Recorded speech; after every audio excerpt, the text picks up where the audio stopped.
Hello, everybody. Welcome back to my LinkedIn Lives. I'm Jasmine Navarro, certified wellbeing expert, working with educational institutions and companies, helping them support their family wellbeing challenges. As you know, every week I interview different experts. And this week I'm excited to be talking to Charlotte. Hi, Charlotte. Thank you so much for coming on. Thank you for having me again. I think it was it 2 years ago we did this, I think. No way. You're still going. You're still doing it. I love it. That's a bit crazy, isn't it? But can you tell us about yourself and what you do? I can indeed. I am a woman on a mission to help uplift people to be healthy and well so they can be a force for good in the world. And my company is called The Wellness Theory, and we essentially fulfill that mission by working with both individuals and organizations to optimize their well-being and leverage stress so they can just essentially live happier lives that they want. And for organizations we work with, that also involves, creating a healthy return for their investment as well. So that's that in a nutshell.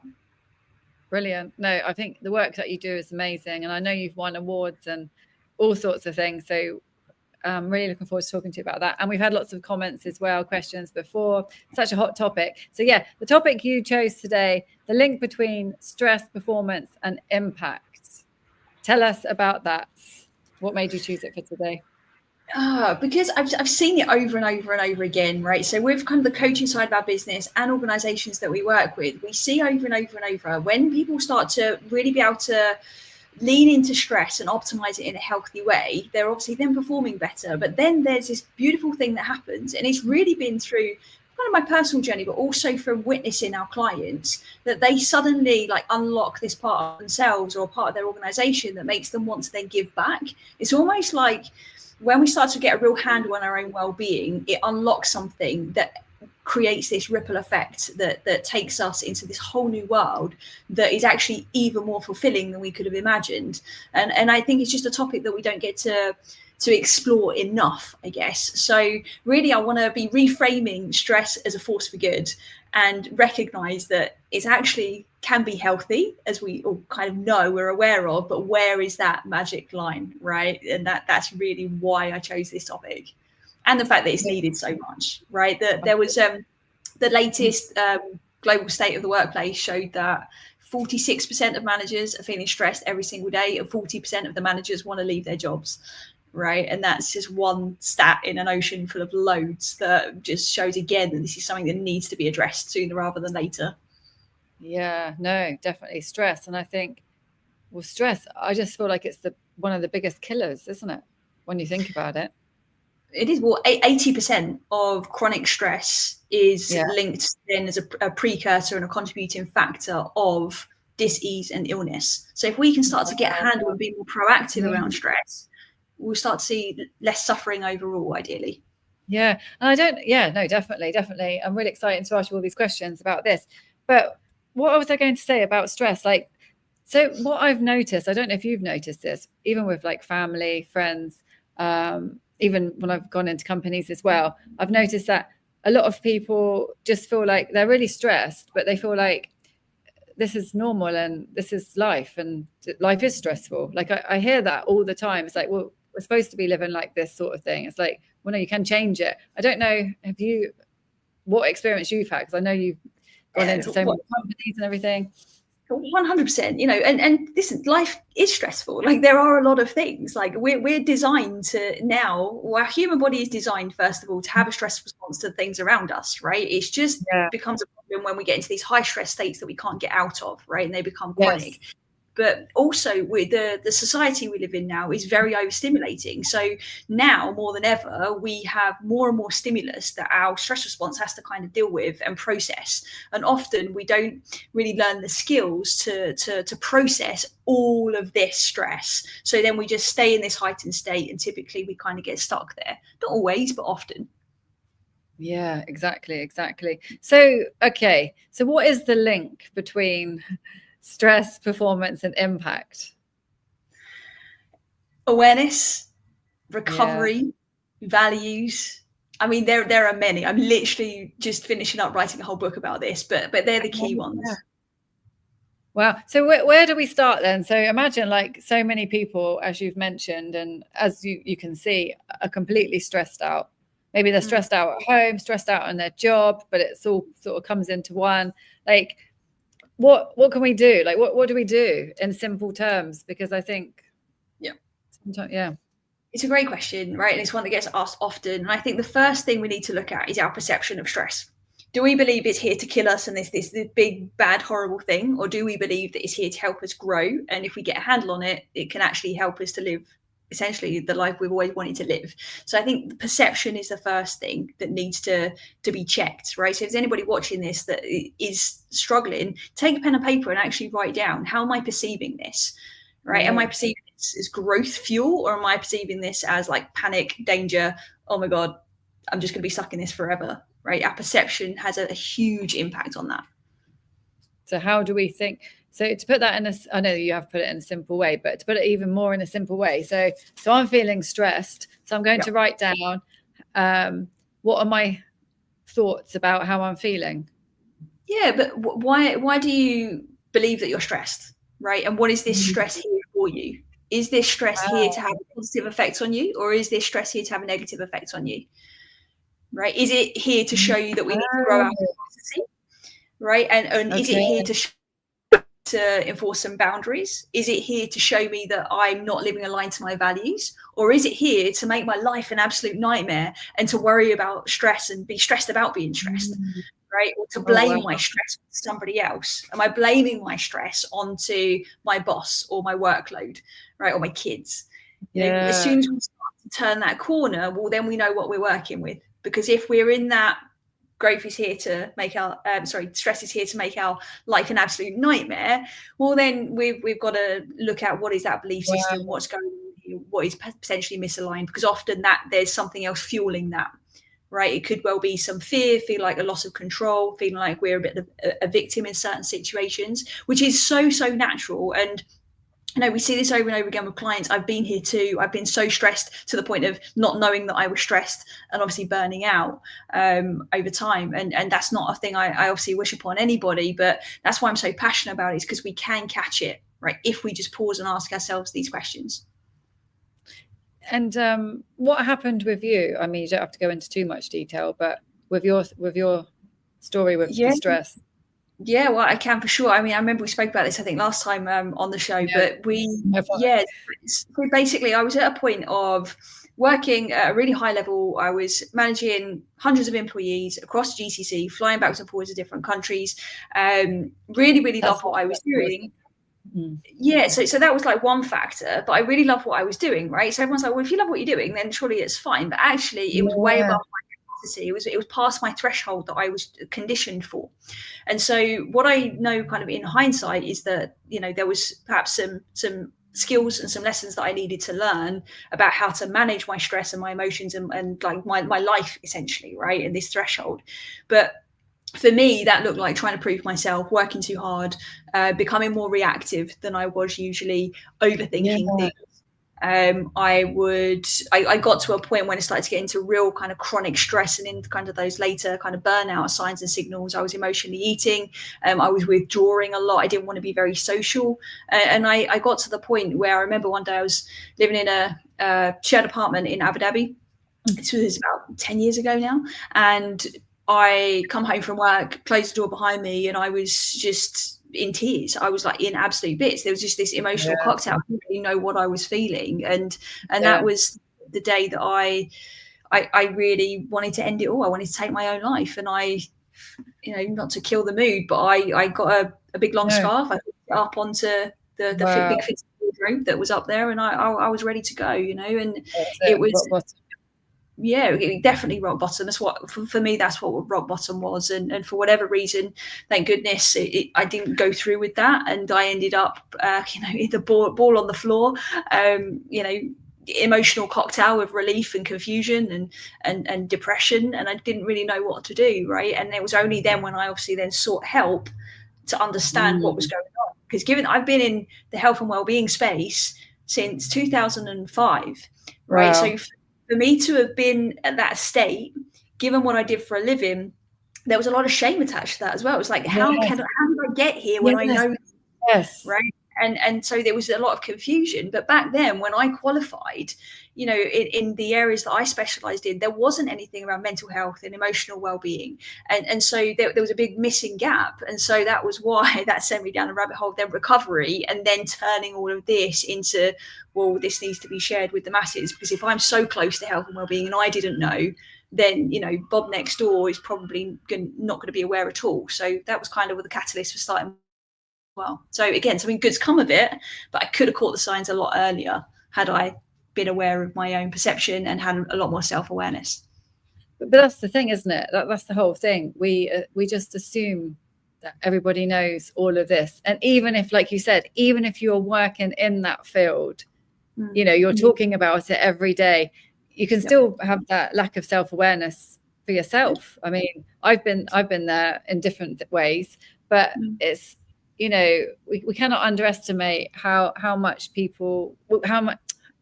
need to have these conversations. Like, we need to constantly have these conversations, don't we? Even if you have the conversations, you might not even know that you're suffering this, because you're so far in it that you just carry on, don't you? And you think it's not you, because, well, that's why you're in that situation in the first place, because you're just completely caught up in this. You're not thinking properly, are you, when you're in that state? That's the thing.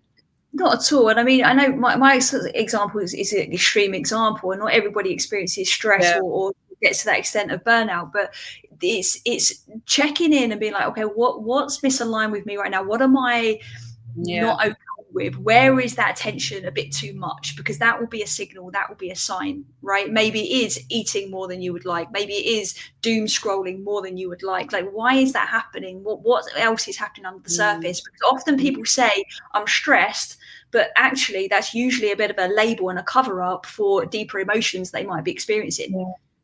Right? Definitely. So that's something else to look at, which is a great, just a practical thing somebody can do straight away. Just reflect on that. But okay, if I wasn't feeling stressed and there was something else I was feeling, what would it be? Because that will be very revealing and interrupt patterns that you might be in. Oh, brilliant. But sometimes, unfortunately, I mean, that could be a negative perspective, but a lot of the times people don't normally tend to change the situation, maybe until they hit rock bottom. Until like because you got to that point, didn't you? And then it was then that you made that decision. You made some kind of decision, didn't you, that day? It sounds like. Yeah, I did, definitely. But what's interesting is that there was a part of me that I think knew that there was something that wasn't right, because this was in the early days, like personal development, right? And personal development was telling me that I need to push, I need to go harder, I need to do this. And then I fell into that trap. And then, and then it was like, oh no. So there was a decision made earlier that something needed to shift. And that's why I then went down this rabbit hole of personal development and like reading all the, you know, your 5 a.m. clubs and your Tony Robbins stuff, like, and that kind of stuff. But it was only getting to that rock bottom that woke me up. And I don't know if there's optimism in me that thinks that we can prevent it. I think we can if we know earlier. If we've got the education. But then you had the education. I don't know. It's a difficult one, isn't it? I didn't have the education around mental health and emotional well-being. I think that those are the things that are very much neglected when we look at stress. Right. Okay. That's interesting. That's really interesting. So if you haven't got the holistic awareness of, then you can quite easily just, that's true actually, because when we think of well-being, a lot of people think of well-being, maybe you just think of physical health actually, don't you? You don't think about... Take sleep, right? That's often one of the first things that affects a lot of people. They'll either suddenly start sleeping too much if they're under chronic stress, or they will struggle with sleep, right? And maybe insomnia might creep in and things like that. And immediately what we'll try and do is get a physical fix. We'll go to the doctor, or we'll take some tablets or these kinds of things. We don't then look at, okay, well, why can't I sleep? What's happening? What am I feeling? Right? And that's causing me not to sleep. We immediately lean in for a supplement or something else, or even a device. Right, a Whoop band. I know we sleep better. Yeah. Instant fix. Yeah. What is this with instant quick fixes? It's just we're wired for it, right? And that's okay. Right? Everything we're talking about is so human, and it's completely okay. It's just there is another way, right? And you know, we like convenience. We like the instant gratification. We're being conditioned for the dopamine hit over and over. So if we think we've found the thing, well, we feel relief for a small period of time. And that takes the pressure off. So maybe I sleep well that night, but then over the long term, it doesn't always sustain. Absolutely, absolutely. And going back to what you were saying at the beginning about, basically you were saying about how important your relationship is with stress, how you interpret what the stress is. That's what you were saying, right? Yeah, exactly. And that's also the link then to performance, right? Because if we're aware of our perception of stress, we can then look and be like, okay, am I in my comfort zone? Am I in my like growth zone or performance zone? Or am I in that panic and danger zone, that super high stress state? Imagine like a target board, right? You've got comfort zone in the middle, the growth performance zone in the middle, and then you've got the danger zone or panic zone kind of behind that. It's be able to mark where you are. Okay, so is that like another exercise that people can do? Yeah, absolutely. Like drawing out 3 circles: the comfort zone, growth zone, danger zone. Where am I? Right. Comfort zone is you're feeling very much probably quite relaxed. Maybe you're actually a little bit stressed because you're so relaxed, you're not pushing yourself enough. Maybe you're bored and you're inside your comfort zone. Yeah. So that's something to look out for, which most people don't. Are you in that healthy sweet spot where you feel like you can sustain the pace of which you're going at, whether it be parenthood or whether it be your career or something like this? Can you sustain it? Or are you in that overcapacity? I'm in the danger zone. I'm now not sleeping at night. I've got negative thinking. Are there any signs that you could be in that danger zone? And if you plot yourself on that, well, then you can ask yourself the question, well, how do I come back to a zone that feels healthy for me? Yeah, what's one tiny thing I can do, I guess. Exactly. But it's scary when you are in that zone. It can be scary, can't it? Because that feeling of just losing control.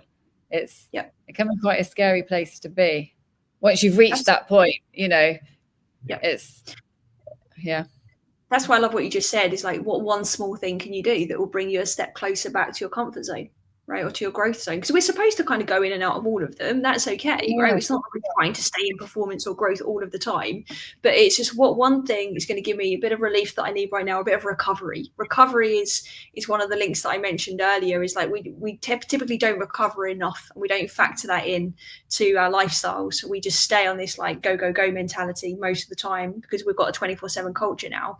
And then that can obviously start to reduce development in our brain and then in our body, the different chemicals it needs and our hormones and things like that. So recovery is key. Oh, absolutely, absolutely. Now, once you start talking about it, I mean, I'm learning from you now, and I think about this all the time, but there's always something to learn, isn't there? Or to be reminded of. So what else do we need to know about this topic? I mean, it's such a, I think it's really important. Yeah, I mean, there's so many ways we can go with it. I mean, one of the things that I know you put on this post was like simple tools, right? How can we manage our energy, right, and protect our focus? Because I think that's the really great thing that you included, because our focus is so split that it can be really, really draining. It becomes a power leak, right? So then we do have to figure out a way to manage our energy, because tiredness is up there, right, with stress, right? Normally, if people are really, really stressed and they don't know they're stressed, they'll say they're tired. They say they're tired all the time, or they're really busy all the time. That's often a bit of a signal. That's so true. Yeah. Yeah. So managing our energy is really important. And I really believe that the concept of slow well-being is actually really, really important. And what I mean by that is thinking long term, thinking long game. What can help me stay in the game of the highest quality of my life? What's going to help me with that? So we start to maybe put aside the quick fix stuff, and we start to think, what can I do, one small thing over time that compounds? Brilliant. Right? And that's that slow but focused approach. I mean, slow results, actually your results will get way faster. But if we can think long game, then we're focused, right? And then if we can just pick those small things that over time build us up, then we're already winning, because we're setting ourselves up for the future. How come, sorry, it might be a stupid question, but the slow and steady, how can that bring us fast results then if it's slow and steady? Because it's focused, right? Because it's focused. It's that concept of like 1% every day, right? It's like if we say, right, I'm going to do this morning routine that's got 10 things in it, and we've got all these different hacks to try, we'll either not do them all, or we won't do the ones that are most relevant, because we're not focused on what we actually need over the long term. Yeah. So say like a parent listening to this that's maybe got some small kids at home, right? I'm sure, the long game for them is to stay as healthy as they can for their kids over time and be a good parent in the process, right? Not lose their minds when the kids are doing something and they're the end of the day they've got no energy. They still want to be the best they can in those moments, right? So over the long game, you've got years until these kids are grown up. So what one small thing is going to help you to compound, right, your success over those years? It's not going to be an ice bath. It's not going to be you're maybe just tracking your data on your Whoop Bab and not changing any behaviors. It's probably going to bed at a certain time, or bringing the kids in and having a little calm moment before bed, right? Little tiny things. Micro habits, micro recovery. Like that is hugely powerful. For some people, like for me personally, I know what helps me keep my focus on what's important to me and my values is journaling, right? That's a slow well-being habit. Without fail, I'll do that every day, maybe twice a day, right? But that is because over the long term, I know, particularly for doing it for so many years now, that it keeps me on track. Even on days where I get distracted, it just brings me back to my values. And aligning with our values makes it easy for us to connect with what our long game is and what is the sustainable actions that we need. So core values is a huge one to pay attention to here as well. And when you start doing one of those micro habits, no matter how small it is, it sort of sets the tone. And then you start doing that, and then you add another, then you add something else, don't you? Because you've created that neuro pathway. So you could add something else, like the journaling could take 5 minutes, but then you might say, I might do a breathing exercise after the journaling or something. You can keep adding things on, can't you? Because you've already established that time yourself. So it creates more. Exactly. Yeah, that's the classic James Clear atomic habits approach, right? It's exactly that. It's like we anchor into one thing, we get that, we do that, and then we can start to layer them on. But also, it's like I think it's really important because you start to identify as somebody that can show up and follow through on the thing, right? So then you become a lot more congruent. So now your sense of self starts to get lifted. So now we're more confident to lead the same thing and maybe the next thing. But I think something really key is here is like you don't always have to add on another thing, right? If you're really like honed in on what it is you need and you're aligned with your core values and you know where you're going with what it is you want out of your own life, you might only need one thing, right, to keep you anchored, and then the rest will take care of itself. Oh wow, it's so interesting. It's so interesting. But what was I going to say? We've got a question here from Instagram from Sarah. Cool. She says, okay, it's going back to stress and performance. What's actually happening in our brain and body when we're under stress and trying to perform? Yep, great question. So what's actually happening is we're getting this shots, right? We're getting kind of chemical shots, hormone shots in our body, right? So we're getting sent out of our kind of what we call the window of tolerance. So if you think about our body and imagine you've literally got a window like in your torso, right? It's not quite how it works, but in our nervous system, we've got this capacity, right? And then we go into these high pressure situations or high stress states and we get thrown out of that window of tolerance and we start to get into these like hyper anxious states. We might feel like our heart's racing, sweaty palms, things like this. Overthinking often happens here as well. Fight or flight kind of mode as well. Or we go into more of a hypo-aroused state, which is where we are perhaps feeling a bit more withdrawn. We feel a bit numb. We dissociate. Maybe we're a bit disconnected from what's going on, and we zone out of things. That's because our nervous system is starting to shift out of gears, and that's okay in the short term, right? But in the longer term, right, when we start to not be able to come back into that window of tolerance, that's when our stress will start to become chronic, and that's when we need to start to perhaps pay a lot more attention to it. But if you're in these high stress states and you can recover really quickly, then you've got no problem. Like you're good, that's fine. Leverage that stress, optimize it, use it well. But ultimately that's what's happening. And the things that take us out of those that window of tolerance and into those states are often like your cortisol levels are shooting up. We've got adrenaline coursing through our veins, and that just starts to take things a little bit out of balance. So a simple way to know that you've got good stress or bad stress, is it just about connecting with your body and how it feels? Or I mean, that's what Yeah, I mean that's a great place to start, right? I mean, healthy stress and unhealthy stress. It's recognizing, is this good for me? Is this not good for me? Is this creating the behaviors and the life that I want, or is this not? Right. And then if the answer is it's not, you're probably looking at those more unhealthier stress states, which just means that we're starting to probably see a few more signals and symptoms that we need to start to look behind and start to look at perhaps some of the root causes of those things. Brilliant. And in your experience, how relevant do you think it is? Okay, let me try and say this. How relevant do you think it is how people feel about them, like people's levels of self-esteem is connected to how much stress they put themselves under? Yeah, I mean, it can have a huge impact. So I think I spoke about this on our last conversation, but we have something called the stress performance pyramid. That's fine. It was 2 years ago now, but it's still true. So we have this stress performance pyramid where we have what we call the root level, the health level, and the life level, right? Let's say in our life, we're struggling to ask for that promotion at work, or we're struggling to articulate ourselves well in a certain situation, right? That might be something somebody with low self-esteem might be struggling with, as an example.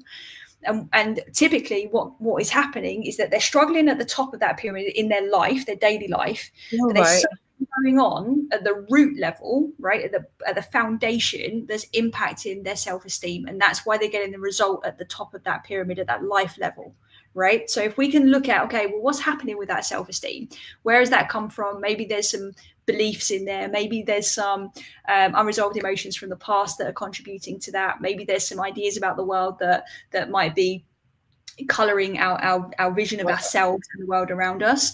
And maybe we need to address that. The thing is, if we don't address that and we try to just meditate our way out of it, right, or we try to maybe just think positively, right? We're never going to get to that core, right? We might, again, feel some relief after a certain amount of time, but we really want to have that understanding, because self-esteem, is a huge part of our identity. So if we are not feeling fully aligned and congruent with who we are, and it's completely okay not to, because we're human, right? We have to acknowledge this and be compassionate to ourselves, that not everybody is going to be, feeling like super confident all of the time, right? And I think anybody tells you that they don't have any self-doubt or anything like that ever, they might be telling some porcupines, right? Absolutely. But yeah, I mean, that's what I would think about when it comes to self-esteem. Like, it would definitely be a contributing factor to stress, but we need to look at the root cause of it rather than surface level solutions. Absolutely. Because the only reason I said that, well, obviously in my experience as well, but personally, like, I feel like the less self-esteem I've had in my life, the more stress I put up with, because I would maybe be too scared to say no, wouldn't set boundaries, it was never, whatever I did wasn't enough, all of those things. And once I started doing the inner work, things started changing and I was less stressed, if that makes sense. Absolutely. It makes perfect sense, because stress compounds. Right? Stress stacks over time. And if we keep stacking, imagine if you've got a backpack and every time you had a thought where you maybe more negative about yourself, and there was a lot of self-doubt, or you were not saying no and you were saying yes instead of wanting to say no. If you think that every time that happens, you're putting like another big rock in this backpack, what happens? You carry that stuff around with you, and it's exhausting, it's tiring. And now we're under even more stress. But when we start to do the inner work, we learn to let those rocks go. We learn to take off the backpack completely, and we learn to say, okay, this is me, this is not me, this is what is aligned to me and who I am, this is what's not. And then we start to feel less stressed. So that makes perfect sense, your experience. Yeah, no, I love what you're saying, Charlotte. We're nearly running out of time. No, but thank you so much for coming on. So what would you like to say before we go? Like, what advice or what takeaway, like what's the most important thing, do you think, that you haven't mentioned already? I know you've mentioned a lot of things that you would say to people now who are absolutely stressed out. If they're absolutely stressed out right now, I'd say breathe. Do whatever it is you need to do to come back to you, right? Just for a moment, just for 5 minutes, right? Give yourself that compassion and grace to do that. And then you can digest some of the things that we've just spoken about. There's breathe. But breathe and then do the work, right? Breathe, come into that window of tolerance, bring yourself into a state where you feel like you can be resourceful enough to maybe think some of this stuff through. right? Or slot out some time when you can do that, if even 5 minutes in this moment feels a bit much. But the other thing that I haven't mentioned, I think is really important, is having a service mindset to others. So sometimes when we are in a heightened stress state and we feel like everything's coming at us, this might feel like an extra thing, but actually it will offset some of the stress you're experiencing. And what I mean by service mindset is go and do something kind, right, for somebody else. And not because you have, not because you're the mum of some kids, right? To somebody completely random, something really kind that helps to uplift you, because you'll get a shot of that gratitude, you'll get a shot of compassion, and you'll get some perspective over whatever it is you're stressing about.